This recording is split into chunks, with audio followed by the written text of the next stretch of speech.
জুলাই ২০২৪ বাংলাদেশের ইতিহাসে নতুন এক রক্তাক্ত অধ্যায়।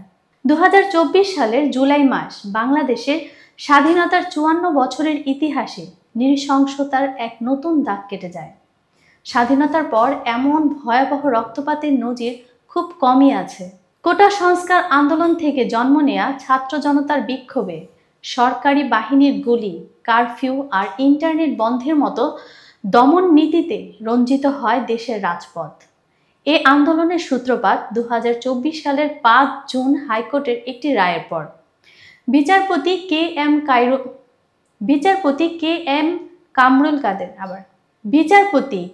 এম কামরুল কাদের ও বিচারপতি খিজির হায়াতের বেঞ্চ প্রথম ও দ্বিতীয় শ্রেণীর সরকারি চাকরিতে মুক্তিযোদ্ধা কোটা সহ সমগ্র কোটা ব্যবস্থা বাতিলের সরকারি সিদ্ধান্তকে অবৈধ ঘোষণা করে।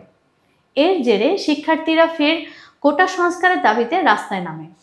তাদের প্রধান দাবি ছিল ৫৫% কোটা তুলে নিয়ে নিয়োগে মেধা নির্ভরতা ফেরানো। ১ জুলাই থেকে এই আন্দোলন নতুন নামে পরিচিত হয় বৈষম্য বিরোধী ছাত্র আন্দোলন। এটাই ছিল প্রায় ১৬ বছর ধরে ক্ষমতায় থাকা আওয়ামী লীগের শাসনের ভিত নড়ানোর শুরু। অথচ সেই মুহূর্তে সরকার বুঝতে পারেনি পরিস্থিতির ভয়াবহতা।